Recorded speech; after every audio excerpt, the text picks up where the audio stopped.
Hello and welcome. Threat modeling in 2018.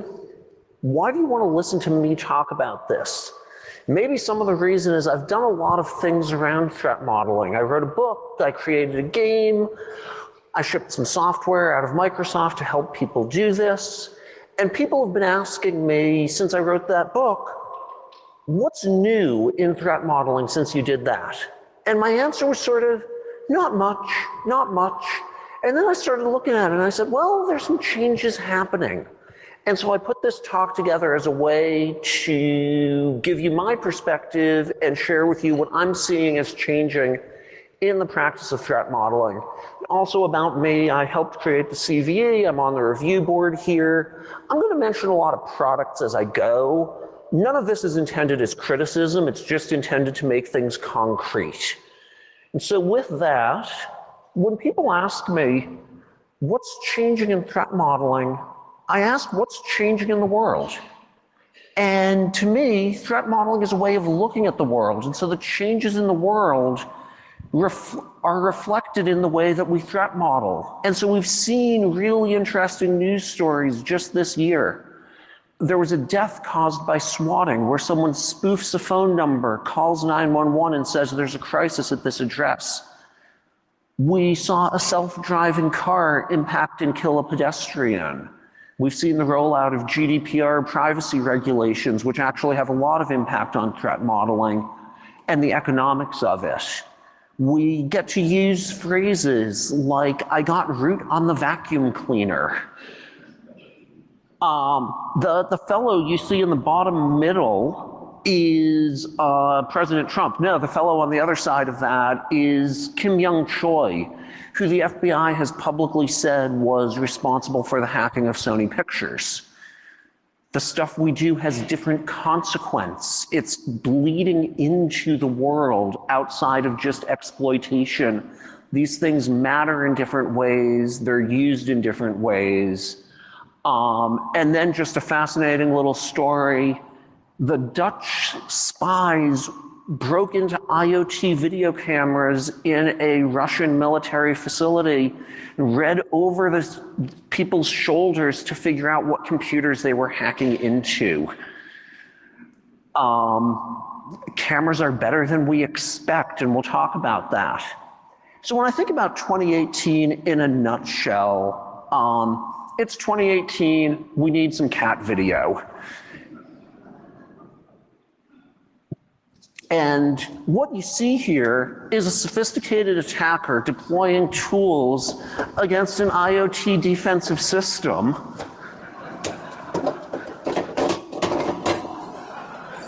Oh my God, he did it. And I'll mention all of the URLs. There's a lot of URLs, there's a lot of references. They're all in the speaker notes, and I'll produce a PDF of that that'll be available later today so you can find the video, you can find the stuff that I'm talking about. So when I talk about threat modeling, I think about four questions. I think about what are we working on, what can go wrong, what are we going to do about it, and did we do a good job? And I created this frame when I was simplifying things back in 2006, 2008, and it still works well in 2018, and it's working well enough that I'm actually going to use it as a frame for this talk. We're going to talk about what are we working on, and we're going to talk about what can go wrong.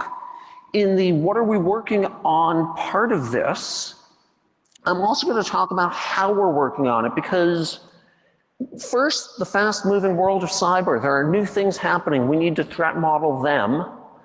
But also the ways in which we're working are changing. Agile has won. We need to threat model agilely. And I've been talking to a lot of people about what models are and why different models work in different situations, and I want to share some of that with you. From there, we'll talk about what can go wrong. We'll talk about Stride, we'll talk about machine learning, and we'll talk about conflicts that happen at a higher level of the stack.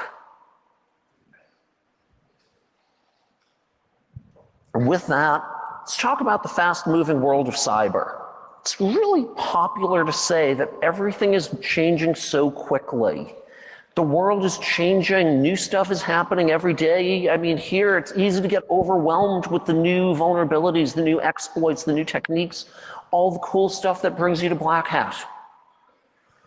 If we take a deep breath, we slow down a little bit, we model, we use models to help us see the shape of the world, to help us organize the information that's coming at us, the rate of change looks slower. The Morris worm, 30 years ago, the Morris worm used stack smashing. Stack smashing, sort of a solved problem if you're using a modern platform.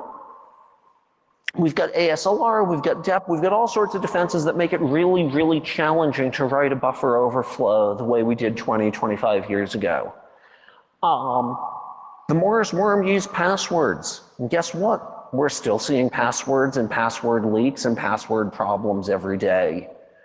But I think the world is changing fast in one area, and that's IoT. There are a lot more sensors and actuators than there were 5 years ago. There's a lot more sensors than there were 10 years ago. And a lot of these things run Linux like it's 1999. It's awesome. You get NOP sleds to land your exploit in again. Well, it's awesome if you're an attacker. If you're defending, not so much. But a lot of these things, they look like cars. They look like door opening dogs. And the cost is all over the map. You have things like light bulbs, you know, $5, $10 for an internet connected light bulb. And you have things like jet engines. The airplane you flew here in was probably sending telemetry back to its manufacturer in real time so that they can schedule maintenance so the plane has more useful hours, you have fewer delays. Which also means that your jet engine might be running Linux like it's 1999. The impact of these things are also all over the map. If your internet connected water sensor is down for a week or a month, it might not matter. You might not have a water leak in that time. It'll be okay, you can fix it. If, on the other hand, you have a problem with a medical device that's implanted in someone's body, well, that's much more impactful, much, much faster. And so we have these wide ranges of things to consider as we threat model, as we look at what can go wrong. We've got a broad spectrum, a much broader spectrum than we did even a few years ago. And we also have new attackers, and I'll talk about those new attackers later in the talk. And so all of this means that the ways to threat model are evolving and changing in response to the pressures that they face. And I want to be really specific about the phrase, the ways to threat model are. Threat modeling is a collection of techniques that we bring to bear. It's not one monolithic thing. It's different ways, different tools that you can use. And so the tooling that I shipped, the previous version of the Microsoft SDL tool, is an IDE. It does everything in one place.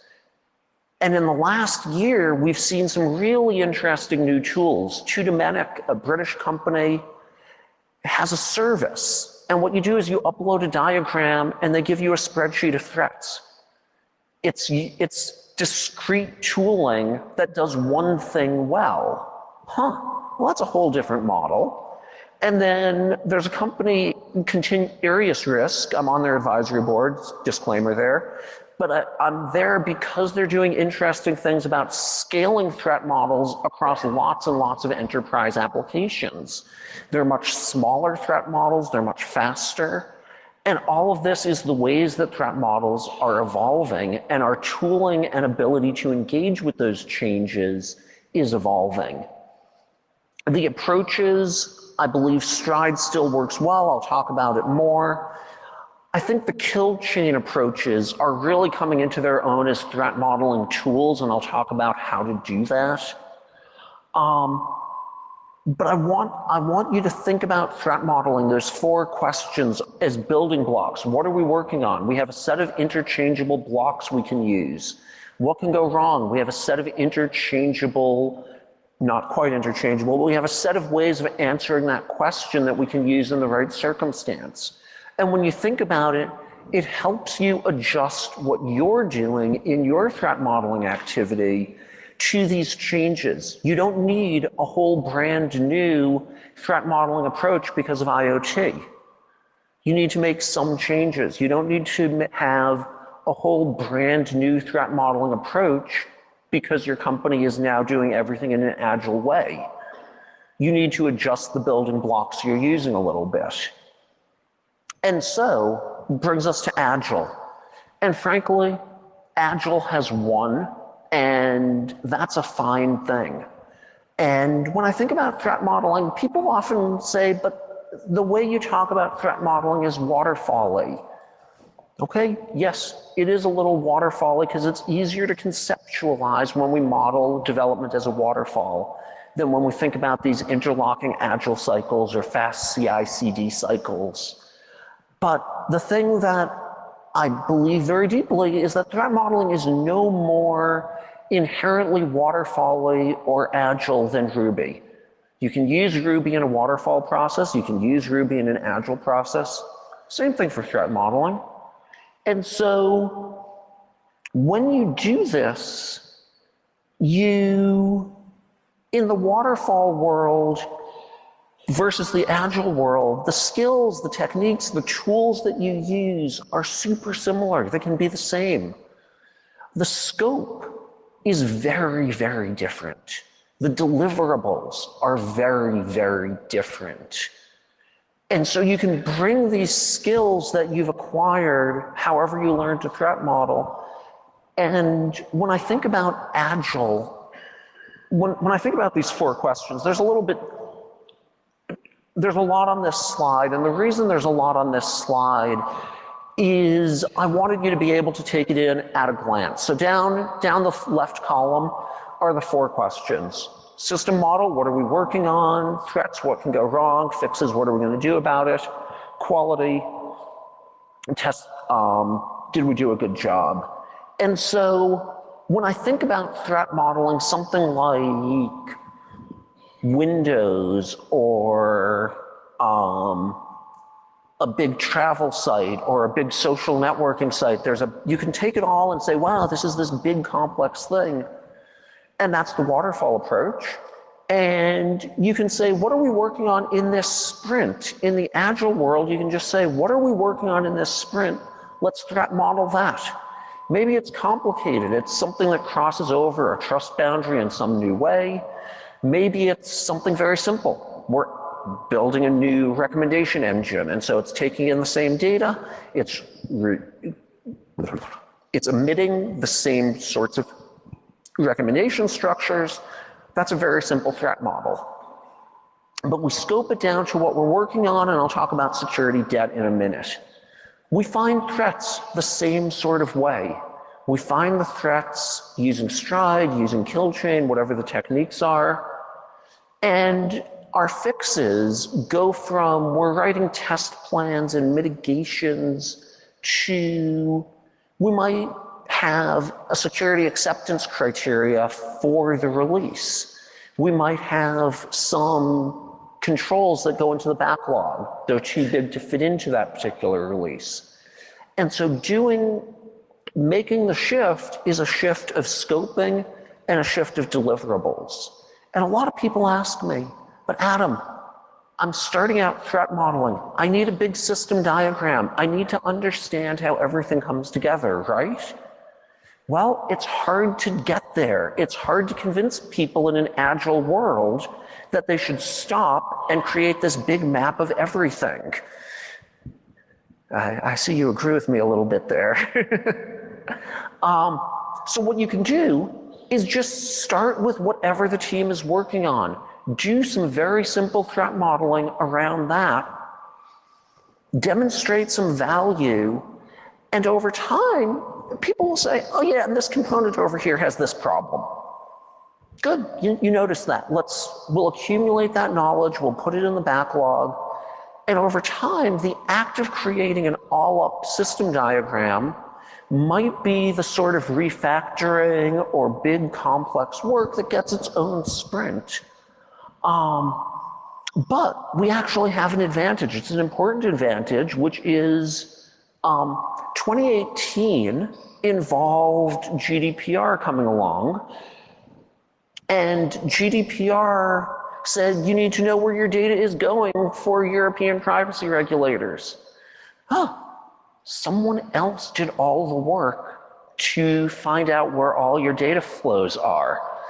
You should become their new best friend because they've moved from being a project office, get ready for GDPR, to a program office that has to go and bug the developers every quarter to say, what new data flows have you added?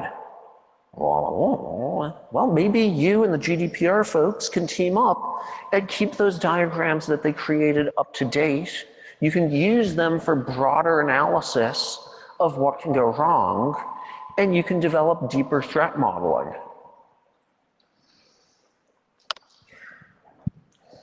So I want to shift topics a little bit. And Eva Gelperin of the EFF tweeted something this spring. She said, our model's scary. And I was like, And then a British academic I know was talking to me and he said, yeah, I've been doing SDL usability studies and I was rolling this out and someone said to me, you know, the thing your questionnaire doesn't capture is this modeling thing is just scary. It's like, well, that's interesting. This meme keeps coming along. And the first thing I want to say is we should absolutely respect the concern. I don't want to say, just deal with it. Look, I created a game to help people threat model. I think it should be easier. But some things are a little challenging. And also people model all the time. We use models. You're coming to a conference. You didn't figure out the path from your hotel room to this room in advance. You have a model. I've got a room, there's a convention center, I'll walk between it.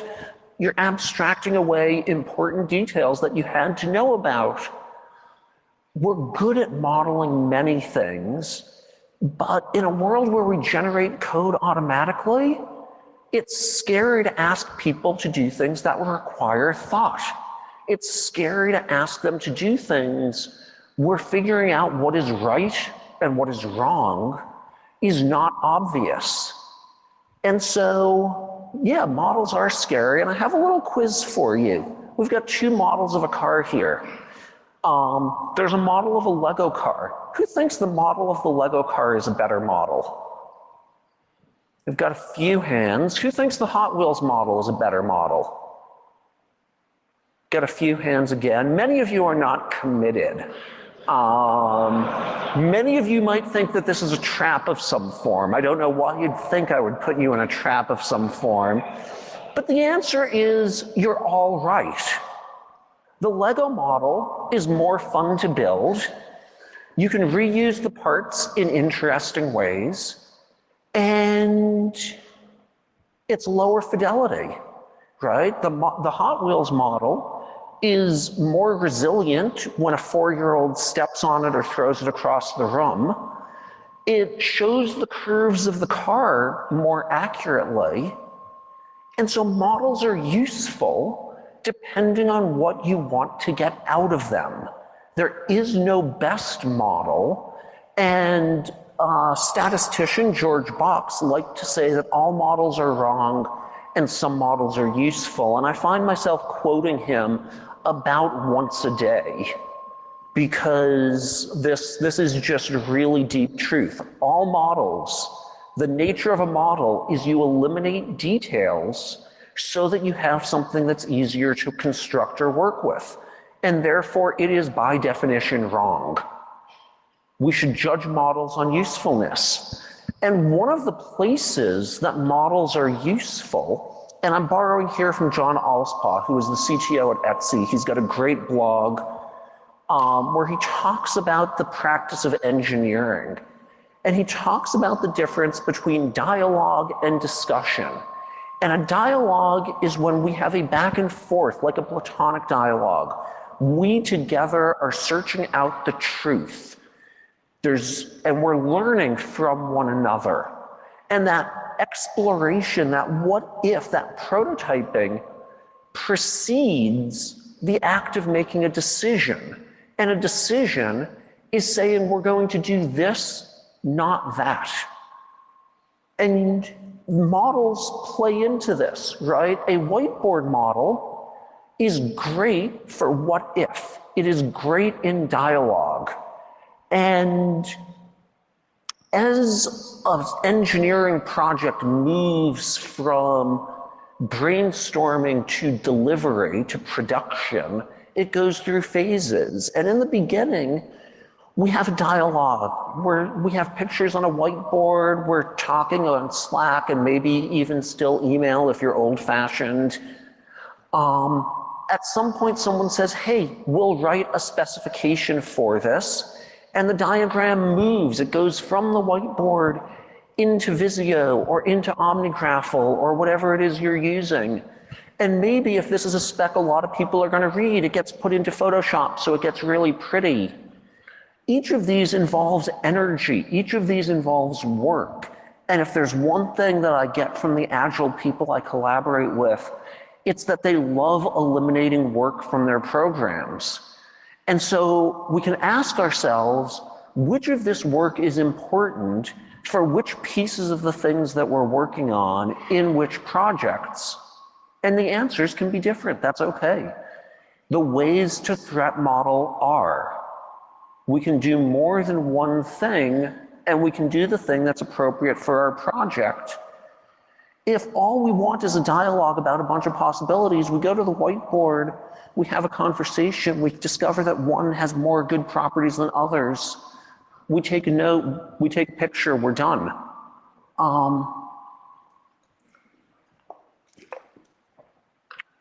The other thing to say here is it's pretty common for people that I work with to say, hey, could you bring me a diagram before we have a threat model meeting? And you know what you're actually saying? I don't want to have a dialogue with you. I want to sign off on your work. Because by the time they're ready to bring that diagram to you and have it reviewed, they're done making decisions. They want your acceptance of their decisions, not your engagement. And so that question, perfectly innocent and one I've asked 1,000 times, turns out to have real implications for the ways in which we collaborate with the teams around us. So, we have talked about the changing world, Agile, and models. And from here, I want to shift our attention to the question of what can go wrong. And what can go wrong is at the heart of threat modeling. It's the hardest part in many ways to find systematic, structured, comprehensive ways to predict what will break in a system before you've even built it. That's why we do this work. That's what makes it powerful. And that's also what makes it difficult, because predictions are hard, especially about the future. And so I want to talk about Stride. I want to talk about adversarial machine learning. I want to talk about the use of kill chain. And can you kill my mic for 1 second? I need to cough. I don't want to kill everyone's. Sorry about that. I'm hearing the volume here, and you don't need the what can go wrong is not I deafen you. And so I want to talk about operations, and I want to talk about conflict. So Stride. If you're not familiar with Stride, it stands for spoofing, tampering, repudiation, information disclosure, denial of service, and elevation of privilege. It is a model of what can go wrong. It's a mnemonic. It is not a good taxonomy. You'll hear it referred to as a classification or categorization. If you use it that way, you're making work for yourself. You found the threat, move to the next problem. But when you're looking across a system, it's a helpful mnemonic, and there's a lot of new things happening that fit into the system well, and so we can think about them. And also, it's 2018, I get to use emoji in my slides. So there's a variant of Stride called Stride Lateral Movement, and everything you need to know is in the emoji. No, actually, I'll talk about it just a little bit and how I feel about it. So, the S in Stride stands for spoofing, and I want to talk about 3 areas of spoofing which are new. The first is phone authentication. There's markets for selfies, which I think is an interesting development, and I want to talk about audio-video spoofing.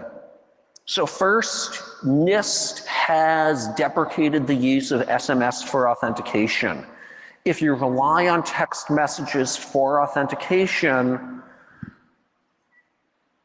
doing something that a national standards body has said is no longer acceptable might create problems for you when lawyers show up. I'm not a lawyer, I don't want to make a prediction, but you should be aware that NIST is saying stop doing that. Phone porting attacks, where I call up and I say, hey, I'd like to move your cell phone from AT&T to T-Mobile or vice versa. Why do I do this?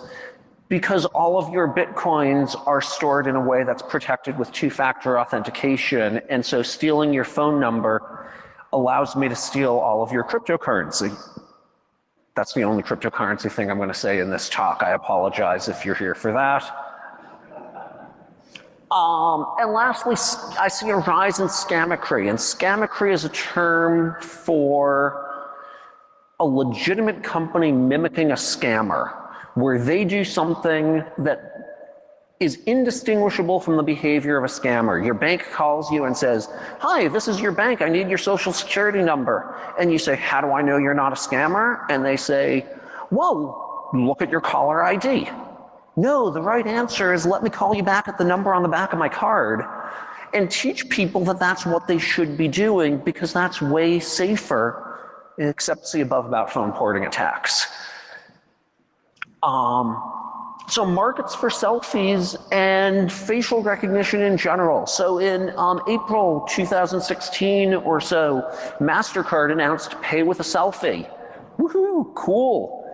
And in March of 2018, 6GIL, an Israeli cyber intelligence company, announced that they were finding selfies in dark web fulls, the collection of information that you buy to break into someone's bank account.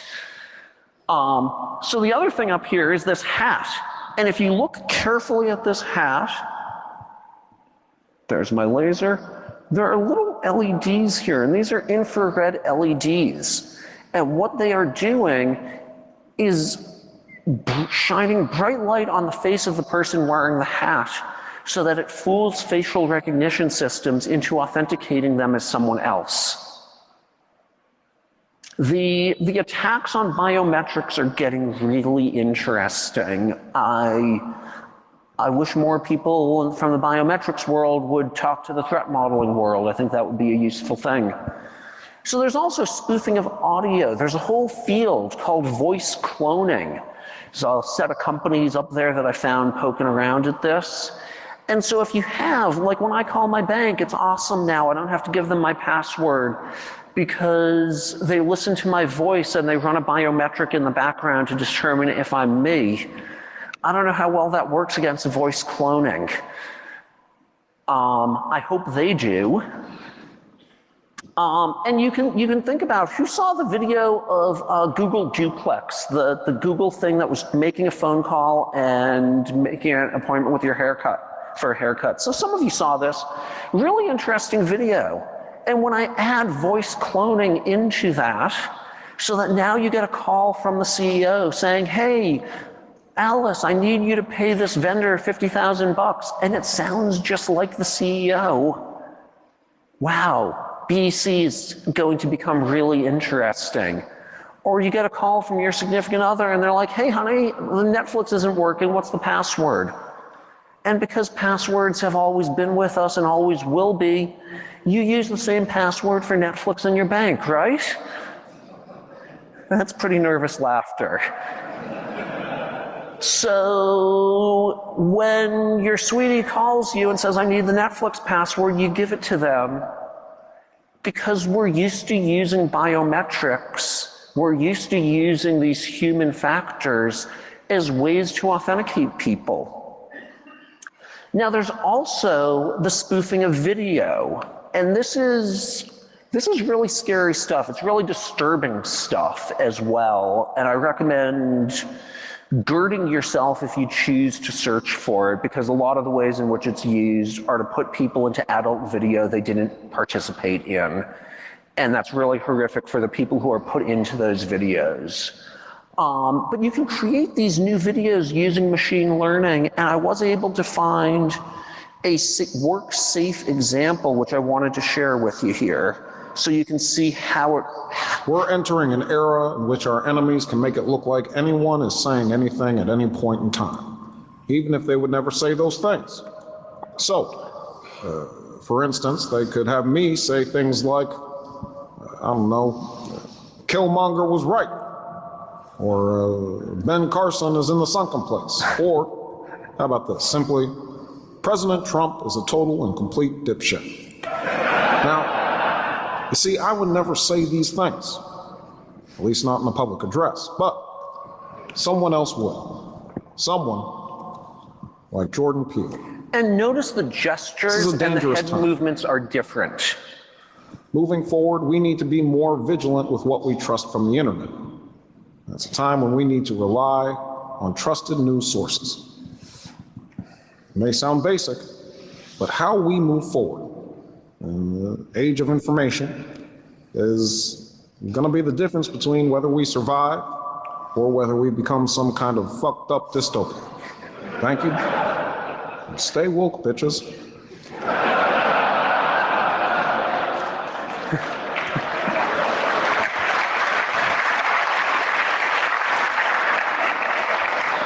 So, in this particular instance, they used a voice actor rather than a voice cloning service as they put this together.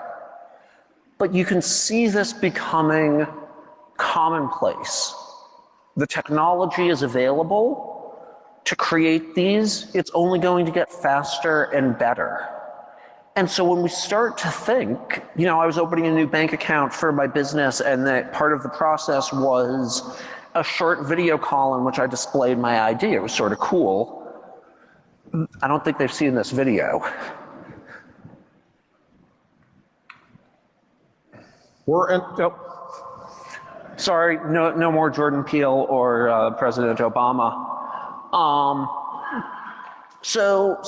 Moving from spoofing to tampering, Roy D'Souza, who's a colleague who I used to work with, is now with an IoT company, and he was encountering an issue where his colleagues would say, but our devices are in people's homes, they're not subject to attack. And he created the term Airbnb attacker as a way to say, these devices are in people's homes that they rent out to other people who they don't know, who stay there for a week at a time. And so that's an interesting way to get people to think about tampering with devices in a new way. There's also this Tap Lock, which is a Bluetooth fingerprinty IoT lock, which, as it turns out, has an exposed point which you can put a screwdriver into and unlock it. Attacks get better, but it's important to remember the traditional ones. I'm going to skip repudiation for now. Information disclosure. First, location. Some of you may remember in January, there was a fitness tracking company, and as it turns out, its fitness tracking tools were being used by special forces all over the world from Western militaries, and you could go to their website and see maps of where these people were running in places where there's officially no military base or presence. And so that was bad, but that was January, and then earlier this month, another equipment company had the same problem. Now, as a fan of threat modeling, I believe very deeply that the best time to fix a problem is before you ship the product. But the second best time to fix a problem is when your competitor is on the front page of the New York Times for a problem that you too have. And you can go to your CEO and say, there, but for the grace of God, go we. Now, they didn't do these things, and 2 days ago, the Department of Defense announced a ban on the use of GPS-enabled fitness monitors in operational areas. It's a very broad ban, and again, the link is in there. It was surprising to me, but the worst time to fix a problem is after the DoD has banned a large chunk of your customers from using your devices.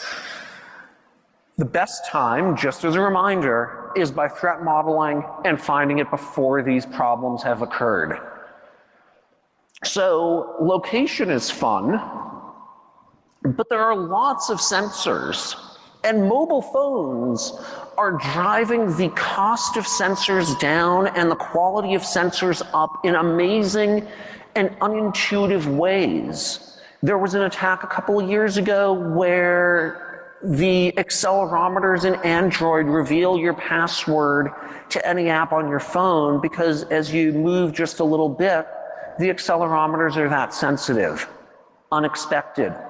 Cameras take pictures that are way better than people expect.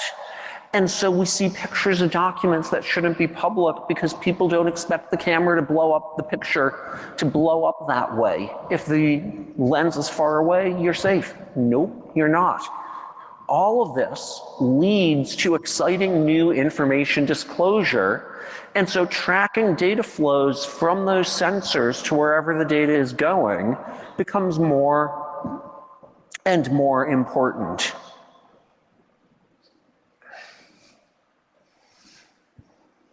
So denial of service traditionally was about compute, storage, and bandwidth. It's now also about money. The $500 cloud security screw up, another black hat speaker who I like very much, blogged about this and said, someone broke into my AWS account and used it for cryptocurrency mining. $500 later, Amazon had spent the money that he had authorized, and fortunately, Amazon gave him the money back, but that's not guaranteed. Money is now a target for denial of service, and so is battery. People want to be able to set up a wireless security camera, and so there's competition. These things are insane. 2 years on a pair of AA batteries for a Wi-Fi connected camera that's doing JPEG encoding. That's really nice engineering, really. But there are denial of service attacks that are intended to drain the battery, which is annoying when it's your security camera, and it's really, really, really annoying when it's your pacemaker. So, elevation of privilege, last year or so, there have been a lot of isolation breaks that make it easier to elevate privilege from one domain to another, from one part of a system to another. And we're going to see more of these, but there's also issues in the IoT world. There was a very, again, disturbing article in the New York Times about use of internet-connected devices by former intimate partners who had been kicked out. And it's easy to say, oh, they should just reconfigure the device. I want to tell you a personal story. I was using an email account I don't use very much. I discovered that it BCC'd another email account. And this was on my Mac. I used to be a systems admin person. I know how to debug things. I could not figure out where that BCC was defined in 30 minutes of trying. These systems are complex. There's lots of places in which configuration information is stored. And so we have to think about privileges in new sorts of ways. So in the interests of time, I'm actually going to skip I'm going to say I'm not a fan of lateral movement. I think it's an extension of spoofing. But if it's going to help you, go ahead and use it. I'm going to talk so the kill chain as an alternative to Stride, I see lots of people using various kill chain types to help them think about operational security in new ways. I like it. There's a guy in the Netherlands created a unified model, meta model for the kill chain that allows you to pick and choose between variants and find ones that work for you. There's a new field emerging called adversarial machine learning. And this allows you to bend other people's machine learning to your goals or just to break it. There's a lot of interesting things happening here, but fundamentally I want you to remember that machine learning is code. It's complex code that you don't understand. More code, more bugs. More complexity, more bugs. Less understanding, more bugs. Do you see where this leads? There's a talk tomorrow if you want to see more on adversarial machine learning. And so I'm skimming ahead because I want to talk about conflict. I want to talk about moving above the thinking about just exploits to thinking about conflict. And as an example of this is an interstitial that Yelp showed about the Red Hen restaurant. You may remember there was a kerfuffle in the news. They kicked out the White House press secretary. And what Yelp did was they put up this page that says, hey, we don't take a stand on this, but reviews should be about the restaurant, not about the news. Okay, that's fine, that's what they did. And I want you to notice that there are several, the other thing they did is they said, we will review all of the new reviews and get rid of a lot of them. I want you to notice that there are two important technical decisions that they made. The first is they put up this page. Someone had to spec the code, someone had to write the code, someone had to write the text there, they internationalized it probably into a lot of different locales.